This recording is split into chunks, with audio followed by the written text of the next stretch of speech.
All right, let's get into the Show Me Something draft for week 4. Peter, you're up first. What do you got?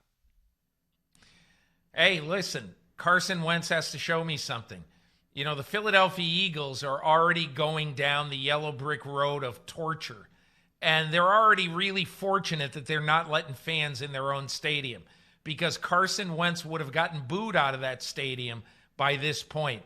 And now he gets an opportunity against a beat-up San Francisco defense to come out and play a game away from home. And to me, this is a golden opportunity to begin the Carson Wentz rehab show. And that rehab has to include taking what the defense gives you. And in the immortal words of Mike Florio, stop trying to score 20 points on every drive. That's a good one. And I'll tell you what, for me and for all the reasons we've discussed today and really all week since Tuesday morning, Lamar Jackson, show me what you can do after getting humbled the way that you did on Monday Night Football on a short week. Can you reestablish yourself as the great player that you are, or will this one linger with you? Will you start to force it? Will you start to try to do too much to show everyone that you're the defending MVP? So I want to see Lamar Jackson in a game that the Ravens should win easily. What can they do, Peter? Show me something, NFL players, and show me something, NFL coaches. Okay? Take it very, very seriously that just because you go through the first 15 days of testing, 0 positives for 2,460 players, it's not over. No, it's not over. It continues, and it continues every single day. Show me something. Don't put yourself in position to get COVID-19 and to derail your team's season and perhaps the NFL season. Good one, Peter, and a wise message that everyone needs to take seriously, especially the NFL players if they want to get the games in. All right, next one for me. We talked about this earlier in the show.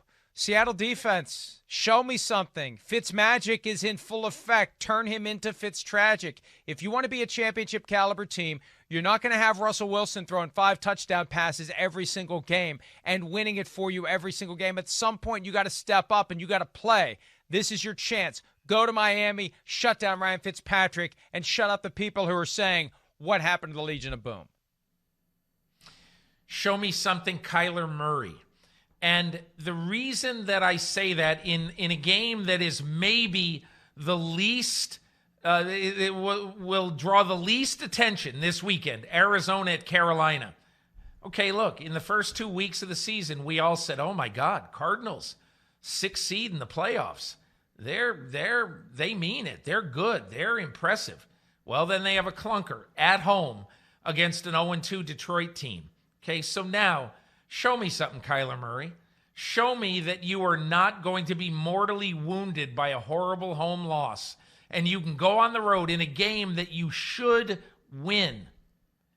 And you go on the road in some difficult circumstances coming off that loss. Show me, Kyler Murray, that you can lift your team to a road win when times are tough in the NFL. And that's a great one, Peter, because for me, the line of demarcation between a good team and a bad team is a good team beats bad teams when it's supposed to. And you can't lay an egg against the Detroit Lions and expect to be regarded as a good team. And if you do it twice in a row against a rebuilding Panthers team, then you have to wonder, are the Cardinals ready to consistently win and be in the mix in the NFC West? So I like that one very much. All right, I'm torn for my last one between two guys, and I think I've got it figured out. I was going to go Nick Foles, but how can you say show me something to a Super Bowl MVP? He's already shown us that he's capable, right? So I'm going to give him the benefit of the doubt. How about the guy who's still ascending or not? Baker Mayfield. You made the point perfectly earlier in the show. Going back to Texas, his home state, big stage.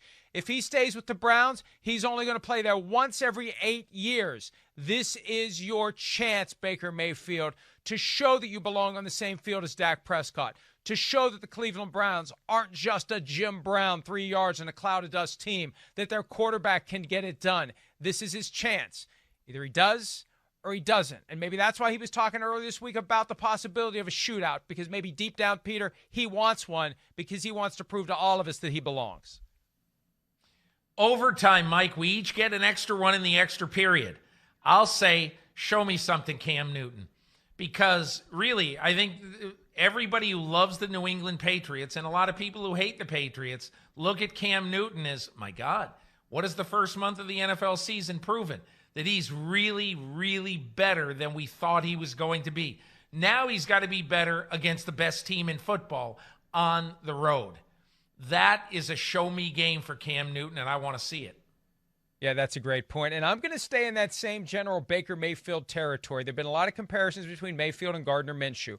Minshew did not look good last Thursday night. He was constantly harassed by that Miami pass rush. In Cincinnati, that's not going to be the case. Going against the new flavor of the month, Joe Burrow, if the Jaguars aren't going to be in consideration for Trevor Lawrence, this is the kind of game they have to win. And they're underdogs. That's the ultimate slap in the face. So I like that Gardner Minshew moxie. I like his attitude. I like his style. He's got to win, though. And if he doesn't win this one, we start looking at the Jaguars the way we thought, Peter, we were going to be looking at the Jaguars all season long, notwithstanding that upset of the Colts to start the year. Hi, I'm Mike Tirico, and thanks for watching. Make sure to hit subscribe for the latest news and highlights from NBC Sports.